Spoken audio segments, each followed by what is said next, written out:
Hello everyone, welcome back to my channel. Unfavourite empress की part 21 के बारे में बात करते हैं, लेकिन आगे बढ़ने से पहले please like, share and subscribe my channel. Please subscribe my channel. Thank you so much. जैसे कि पिछले पार्ट में हमने देखा, वांग यीबो मिस्टर बे को म्यूज़िक बजाने के लिए कहते हैं। जैसे ही मिस्टर बे म्यूज़िक बजाते हैं तो वांग यीबो को साफ तौर पे म्यूज़िक से समझ में आता है कि मिस्टर बे उनसे कितनी ज़्यादा नफ़रत कर रहे हैं और वो उन्हें मारने की कोशिश करना चाहते हैं। उसके बाद जो वांग यीबो होता है वो मिस्टर बे को धमकी दे देता है। धमकी देने के बाद ही वांग यीबो खांसना शुरू कर देता है और उसके मुंह से खून आना शुरू हो जाता है। फिर स्टोरी में आगे क्या हुआ चलिए वो जानते हैं। मिस्टर बे वांग यीबो से कहते हैं, अपनी ज़बान को संभाल के रखो। योर मैजेस्टी, नहीं योर मैजेस्टी नहीं, एक जालिम तानाशाह जिसके पास कोई दिल ही नहीं है, जो हमेशा गरीब लाचार लोगों को तकलीफ देता रहता है। तुम डिज़र्व ही नहीं करते हो कि तुम किंग रहो। मिस्टर बे ये कहते हुए ज़ोर से हंसते हैं और फिर स्नीज़ करते हैं। मिस्टर बे की बात सुनने के बाद जो महफिल में एक हाफ कॉन्शियस मिनिस्टर था तो वो गुस्से में आकर चिल्लाकर मिस्टर बे से कहता है, मिस्टर बे, अगर हमारे किंग रहमदिल नहीं होते तो वो आपकी बेटी और आपकी पूरी फैमिली की जान नहीं बख्शते। जब आपकी बेटी ने उनकी एम्प्रेस की जान लेने की कोशिश की, आप कैसे उनके रहमदिली का फल उन्हें ऐसा दे सकते हैं। मिनिस्टर जब ये कहता है, मिनिस्टर की बात सुनने के बाद मिस्टर बे फ्रोनिंग करते हैं। तो बिना वक्त ज़ाय किए हुए मिस्टर बे उस मिनिस्टर की छाती में एक छुरा घोंपते हैं, जिससे वो मिनिस्टर उसी वक्त मर जाता है। तभी अचानक से वांग युवान की आवाज़ आती है, डैडी प्लीज़ मुझे बचाओ। वांग युवान उस वक्त मिस्टर बे के एक आदमी के अंडर अरेस्ट हो गया था। जैन अपनी सीट पे बैठकर काफ़ी ज़्यादा टेंस हो जाता है, तो वो कभी अपने हस्बैंड वांग यीबो की तरफ देखता है तो कभी अपनी बेटी वांग युवान की तरफ। जैन फिर वांग यीबो से कहता है, तुम स्ट्रांग आदमी हो ना, तो प्लीज़ मेरे बेटी को बचाओ, उसकी जान इस वक्त खतरे में है। अगर ये किंग बनना चाहता है तो इसे किंग बनने दो ना, मेरे बेटे की जान बचाओ, वो मरने वाला है। जैन ये वांग यीबो से चिल्ला कर कहता है, लेकिन वांग यीबो अपने टांगे भी नहीं हिलाता। तभी वांग यीबो मिस्टर बे को धमकी दे देता है और कहता है, मिस्टर बे, मेरे बेटे को जाने दो वरना मैं तुम्हारी जान ले लूँगा अगर मेरे बेटे को कुछ भी हुआ तो। और हाँ, तुम इस काबिल हो ही नहीं कि तुम किंग बनो। किंग बनने से पहले तुम्हें मेरी जान लेनी होगी। ये जवाब में कहता है और वो उठने की कोशिश करता है। जैसे ही वो उठता है तो वो वापस कोलैप्स हो जाता है। ये देखकर मिस्टर बे फ्रोनिंग करता है। तभी मिस्टर बे अपने आदमी को ऑर्डर देता है और कहता है, इस छोटे से बच्चे की जान ले लो। मैं भी देखना चाहता हूँ कि इसका जो बाप है वह कब तक इतना टफ रहेगा। ये बात सुनते ही जैन अपनी सीट से जल्दी उठ जाता है और उस वक्त उसके गोद में वांगशन था। वो भागता हुआ अपनी बेटी वांग युवान की तरफ आता है, लेकिन वांग युवान तक पहुंचने से पहले ही मिस्टर बे जियो चैन के चेस्ट में एक छुरा खोपते हैं, जिससे जियो चैन उसी वक्त फ्लोर पे गिर जाता है। यीबो को यकीन ही नहीं हो रहा था कि अभी थोड़ी देर पहले क्या हो गया। उसकी जो फैमिली थी, उसकी ओनली फैमिली अब ख़त्म हो चुकी थी। उसने सच में मिस्टर बे को अंडर एस्टिमेट कर दिया था। तो यीबो मिस्टर बे से कहता है, तुम मुझे मारना चाहते हो ना, तो ठीक है, आओ मारो मुझे, अभी मारो मुझे। मैंने कभी भी एक्सपेक्ट नहीं किया था कि तुम इतने स्मार्ट होगे। तुमने काफ़ी अच्छी तैयारी की थी मिस्टर बे। यीबो मैनेज करता है कि वो कुछ कहे। ये कहते हुए यीबो अपनी मरी हुई एम्प्रेस की बॉडी की तरफ देख रहा था। तभी पीछे से आवाज़ आती है, डैडी प्लीज़ मैं यहाँ पर हूँ, इसे मत मारो, मैं अभी भी इससे प्यार करती हूँ। ऑर्चिड अपनी दर्द भरी आवाज़ में मिस्टर बे से कहती है। ऑर्चिड की आवाज़ सुनने के बाद मिस्टर बे अपनी बेटी की तरफ मुड़ते हैं। जैसे ही वो अपनी बेटी का चेहरा देखते हैं तो वो स्माइल करते हैं। फिर वो वापस वांग यीबो की तरफ मुड़ता है और फिर सरकास्टिकली स्माइल करता है। फिर वो वांग यीबो से कहता है, क्या तुमने अभी सुना? मेरी बेटी तुम्हारे लिए भीख मांग रही है। तुम्हारी बेकार सी जिंदगी के लिए वो भीख मांग रही है। अब मुझे बताओ तुम क्या सोच रहे हो? हाँ, मिस्टर बे ये वांग यीबो से पूछता है।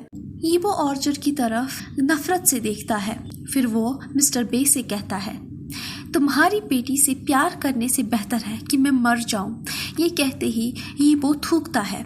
ऑर्चिड जो कि उस वक्त स्माइल कर रही थी, यीबो की बात सुनने के बाद उसकी होंठों की स्माइल जो थी वो गायब हो जाती है। तभी उसकी आंखों का कलर लाल हो जाता है और गोल्डन कलर की चमक आनी शुरू हो जाती है। मिस्टर बे ये देखकर कुछ समझ पाते उससे पहले ही ऑर्चिड धीरे धीरे ट्रांसफॉर्म होना शुरू कर देती है। जैसे ही ऑर्चिड पूरी तरह से ट्रांसफॉर्म हो जाती है तो वहाँ पर ऑर्चिड नहीं बल्कि वांग यीबो होता है। वांग यीबो फिर अपनी वाइफ जो कि उस वक्त ग्राउंड पे गिरा हुआ था उसके साथ अचानक से डिसअपियर हो जाता है। फिर यीबो जोर से कहता है, सरप्राइज, क्या हो गया, सरप्राइज हो गए। ये कहते ही यीबो जोर जोर से हंसता है और स्माइल करता है। यीबो की तरफ देखने के बाद जो मिस्टर बे होता है वो डर के मारे ट्रम्बलिंग करना शुरू कर देते हैं। तभी मिस्टर बे के खरीदे हुए गुंडे आ जाते हैं और फिर वांग यीबो, मिनिस्टर्स और जितनी भी रॉयल फैमिली थे उनके आसपास उनके इर्द गिर्द आ जाते हैं। उसके बाद वांग यीबो अपनी सीट के पास वापस आ जाता है और फिर अपनी एम्प्रेस की तरफ देखता है। जैन जो कि उस वक्त आंखें बंद करके वांग यीबो की सभी बातें सुन रहा था। वांग यीबो की बात सुनने के बाद जैन वांग यीबो को नॉन स्टॉप गालियाँ देना शुरू कर देता है। फिर जैन यीबो से कहता है, तुम 2 कौड़ी के, तुमने मेरा इस्तेमाल किया और यहाँ तक कि तुमने अपनी फैमिली को चुनने के बजाय अपने सिंहासन को चुना। 2 कौड़ी के गिरे हुए इंसान, बेशरम, जहन्नुम में जाकर जलो। मेरी आत्मा हमेशा तुम्हें कोसती रहेगी। जैन यीबो को चिल्ला चिल्ला कर कर्ज करता है। ये सुनने के बाद यीबो थोड़ी सी क्यूट स्माइल देता है और फिर उसके बाद वो जियो चैन के फोरहेड को टैप इट करता है। तभी यीबो जियो चैन से कहता है, क्या तुम्हारा मन नहीं भरा मुझे गालियाँ देते हुए। जैसे ही यीबो ये कहता है तभी जो जैन है वो चिल्लाना बंद कर देता है और फिर अपनी आंखें धीरे धीरे खोल लेता है। जैसे ही जैन अपने आसपास क्वीन मदर को और अपने पेरेंट्स को खड़ा देखता है तो वो धीरे धीरे स्माइल करता है। फिर वो माँ से कहता है, माँ, क्या आप कुछ देर के लिए मेरे बच्चे को संभालोगे? क्या है ना, मुझे कुछ इम्पोर्टेंट काम करना है। जैन ये कहते हुए अपने दांतों को गुस्से से दबाता है। उसके बाद जैन अपने लॉन्ग रोप को अपने हाथों में ग्रैब करता है और कुछ स्टेप्स पीछे की तरफ चला जाता है। उसके बाद वो वांग यीबो की तरफ देखता है और उसके बाद वो स्माइल करता है। फिर वो वांग यीबो से कहता है, तुम 2 कौड़ी के, आज मैं तुम्हें नहीं छोड़ूंगा। आज मैं तुम्हें एक अच्छा सा लेसन सिखाऊंगा। जैन चिल्ला कर कहता है और फिर वांग यीबो की तरफ भागता हुआ चला जाता है और वांग यीबो के सामने खड़ा हो जाता है। ये देखने के बाद वांग यीबो सरप्राइज हो जाता है क्योंकि वांग यीबो को तो टाइम ही नहीं मिला था कि वो कुछ समझ पाता। तभी जैन जंप करता है और वांग यीबो को किक मारता है जिससे वांग यीबो जमीन पे आकर गिर जाता है। जितने भी लोग उस वक्त वहाँ पर थे सभी की सभी आंखें बंद कर देते हैं क्योंकि जिस टेबल के ऊपर वांग यीबो गिर जाता है उस टेबल पे कुछ देर पहले खाना और शराब रखी हुई थी और जैसे ही वांग यीबो उस टेबल के ऊपर गिर जाता है उस टेबल के टुकड़े हो जाते हैं और जियो चैन वांग यीबो के ऊपर आकर बैठ जाता है। जैसे ही जैन वांग यीबो के ऊपर बैठ जाता है उसके बाद वो नॉन स्टॉप वांग यीबो को पीटना शुरू कर देता है। वांग यीबो का जो हैंडसम सा फेस होता है वो ब्लैक और ब्लू में चेंज हो जाता है। वांगशन जो कि उस वक्त अपनी ग्रैंड मदर के बाहों में था, ये देखने के बाद वांगशन काफ़ी ज़्यादा खुश हो जाता है और गिगल करना शुरू कर देता है और साथ ही साथ वो अपने छोटे छोटे हाथों से क्लैपिंग करना भी शुरू कर देता है। जो क्वीन मदर होती है वांगशन का रिएक्शन देखने के बाद वो काफ़ी ज़्यादा सरप्राइज हो जाती है। फिर वो कहती है, बेबी बॉय, क्या तुम खुश हो कि तुम्हारी ममा तुम्हारे डैडी को पीट रही है और जबकि हमारे सामने इतनी बड़ी प्रॉब्लम है। दादी माँ की बातें सुनने से पहले वांगशन खुशी खुशी अपने हाथों और पैरों को हवा में हिला रहा था, लेकिन दादी माँ की बात सुनने के बाद वो चुपचाप कुछ मिनट्स दादी माँ की तरफ देखता है और फिर वो सोचता है, मेरी मॉम को सच में मेरी डैडी को एक लेसन सिखाना चाहिए। मेरे डैडी डिजर्व करते हैं कि उन्हें पीटा जाए, बार बार पीटा जाए। मेरी मॉम सच में बहुत ज़्यादा स्वीट है और वो मेरे लिए मेरा सुपर हीरो है। तभी जियो चैन वांग यीबो से चिल्ला कर कहता है, यू बास्टर्ड, तुमने मेरे साथ अभी ट्रिक किया, तुमने एक इल्यूजन क्रिएट किया, तुम मेरे साथ ट्रिकिंग कैसे कर सकते हो, मैं तुम्हारी जान ले लूँगा। जैन अभी यीबो को पीट ही रहा था। दूसरी ओर जो मिस्टर बे है उसे अभी भी ऐसा ही लगता है कि यीबो ने अपना कल्टीवेशन खो दिया है। तो मिस्टर बे अपने आदमियों को ऑर्डर देता है और कहता है, इन लोगों के ऊपर हमला कर दो।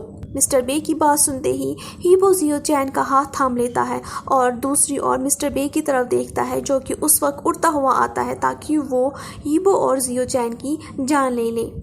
मिस्टर बे को देखकर यीबो स्माइल करता है और वो काफ़ी ज़्यादा खुश हो जाता है क्योंकि काफ़ी टाइम से ईबो ने कुछ भी एंजॉय नहीं किया था। आज वो काफ़ी ज़्यादा एंजॉय करने वाला है जब वो मिस्टर बे की जान लेगा। तभी जो वांग ईबो है वो अपनी स्ट्रॉन्ग वॉइस में कमांड देता है रेड लिटिल ड्रैगन को कि वो सभी लोगों को सेफ्टी दूसरी जगह पर लेकर चले जाए। अब उस जगह पर सिर्फ और सिर्फ जियो चैन और वांग ईबो ही रहते हैं।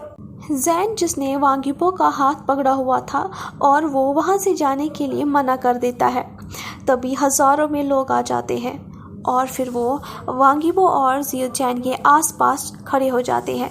जो वांग ईबो के हैंडसम फेस पे निशान लगे थे जब उसको जैन ने पीटा, वो अचानक से गायब हो जाते हैं और वांग ईबो का फेस वापस से स्मूथ हो जाता है। फिर वांग ईबो जियो चैन की वेस्ट को पकड़कर उसे पुल करता है और वही उसी जगह पर खड़ा रहता है। ये देखने के बाद जैन वांग ईबो से कहता है, चलो यहाँ से चलते हैं, नहीं तो तुम प्लीज़ मुझे छोड़ दो, मैं तुम्हारे साथ मरना नहीं चाहता हूँ। जैन ये डर के मारे चिल्लाकर कहता है जब उसके कान के बिल्कुल क्लोज से एक तलवार गुजरती है। जैन ऑलमोस्ट अपना कान गंवा चुका था। ये थर्ड टाइम था जब वांग ईबो ने उसकी जान दांव पे लगाई थी। मिस्टर बे दोबारा अटैक करने ही वाला था, तभी जैन चिल्लाकर कहता है, रुकिए मिस्टर बे, प्लीज़ अटैक मत करिए। तभी जैन वांग ईबो के हाथ को जोर से धक्का मारता है और फिर साइड में खड़ा हो जाता है। फिर जैन मिस्टर बे से कहता है, सर यही एक पर्सन है जिसकी आप जान लेना चाहते हो, ना कि मेरी। इस शख्स ने मेरा इस्तेमाल बहुत बार किया है। आप घबराइए मत, मैं कोई भी ट्रबल क्रिएट नहीं करूँगा, मैं चुपचाप साइड में खड़ा रहता हूँ। ये शख्स आप ही का है, मुझे तो लड़ना भी नहीं आता है। जैन ये कहकर पलट जाता है ताकि वो वहां से चला जाए, लेकिन तभी मिस्टर बे के जो आदमी थे जिन्होंने घेरा बनाया हुआ था वो जैन को रोक देते हैं। मिस्टर बे के आदमियों की तरफ देखकर जैन और ज्यादा डर जाता है, तो वो भागता हुआ आता है और वांग ईबो के रोब के पीछे छुप जाता है। फिर वांग ईबो अपनी एम्प्रेस से कहता है, मेरी प्यारी सी एम्प्रेस, आप कितनी बार मुझे लोगों के सामने एम्बेरस करोगे? आप सच में समझ से बाहर हो। ईबो ये धीरे धीरे कहता है और उसके बाद वो जियो चैन को दुल्हनों की तरह अपनी गोद में उठा लेता है। उसके बाद वांग ईबो जियो चैन के साथ टेलीपोर्ट हो जाता है और विदिन अ सेकंड वो एक पिलर के पीछे खड़ा हो जाता है। ये देखकर मिस्टर बे काफी ज्यादा हैरान हो जाते हैं, तो वो वांग ईबो से कहता है, तो तुम्हें अभी भी कल्टीवेशन है? ईबो ये सुनने के बाद चैकल करता है और फिर वो मिस्टर बे की तरफ देखता है। फिर ईबो जवाब में कहता है, यही नहीं, मैं तो तुम्हें जान से भी मार सकता हूँ। कोई भी अगर एक भी कदम आगे बढ़ा तो मैं उसकी जान ले लूँगा। अगर तुम लोगों की अपनी ज़िंदगी की कोई कीमत नहीं है तो फिर कोई बात नहीं है, मैं तुम लोगों की जान ले लूँगा। यही नहीं, मैं तुम लोगों की फैमिली को भी जान से मार डालूँगा, और यहाँ तक कि तुम लोगों की फैमिली में जितने भी छोटे से बच्चे हैं उन सबको मैं ख़त्म कर दूंगा ताकि तुम्हारी नस्ल ख़त्म हो जाए। ये किंग हमेशा अपने वर्ड्स का पाबंद रहता है। ये वार्निंग देते हुए वांग ईबो अपनी पावर को रिलीज कर देता है। जितने भी लोग वहाँ पर थे वो सभी के सभी नी डाउन हो जाते हैं और उन सबको पेनिंग होना शुरू हो जाती है, और तभी उनके मुंह से, उनकी नाक से और उनकी आंखों से खून आना शुरू हो जाता है। सभी लोग ज़ोर ज़ोर से दर्द में आकर चिल्लाना शुरू कर देते हैं। उनकी जो चीखें थी दर्द भरी, वो मीलों तक जा रही थी। सिर्फ वहाँ पर अब बस मिस्टर बे ही बच गया था। तभी मिस्टर बे गुस्से से वांग ईबो से कहता है, तुम खुद को क्या समझते हो? तुम्हें क्या लगता है कि तुम मुझे इस तरह ये मिस्टर बे ये कहते हुए दर्द के मारे चिल्लाता है, क्योंकि वांग ईबो ने अपनी फिंगर को ज़रा सा ही हिलाकर मिस्टर बे की जो लेग है उसे तोड़ दिया था, जिससे जो मिस्टर बे थे वो अपनी नीज पे आ गया था। फिर वांग ईबो मिस्टर बे से कहता है, मिस्टर बे, मैंने ये सारा इल्यूजन इसीलिए बनाया था। मैंने होप किया था कि आप मुझसे एक दो चीज़ें सीखोगे, लेकिन आपने कुछ नहीं सीखा। क्या आप जानते हो ये जो लोग सामने पड़े हुए हैं जिन्हें आपने मारा, ये कौन है? तो तभी वो लोग चेंज हो जाते हैं और वहाँ पर कोई और नहीं बल्कि मिस्टर बे की खुद की फैमिली आ जाती है। तभी मिस्टर बे अपनी फैमिली को देखने के बाद शॉक में आ जाते हैं और वो चिल्लाकर वांग ईबो से कहता है, मेरी फैमिली को इन सब झंझटों से दूर रखो। तुम जैसे गिरे हुए बादशाह, ये सिर्फ तुम्हारे और मेरे बीच की बात है। मिस्टर बे ये चिल्ला चिल्ला कर कहते हैं और उस वक्त वो अपनी वाइफ, अपनी 2 बेटे और अपनी 2 बेटियों की तरफ ही देख रहे थे। फिर वांग यीबो स्माइल करता है और मिस्टर बी को जवाब में कहता है, लेकिन आपने तो इल्यूजन के दौरान मेरी फैमिली को नहीं छोड़ा था। क्या आप जानते हो, ये किंग किसी का भी फेवर नहीं रखता है। तो कैसा लगा आज का पार्ट आपको? जैसा भी लगा हो please please please like share, please share and subscribe my channel, please subscribe my channel. Thank you so much.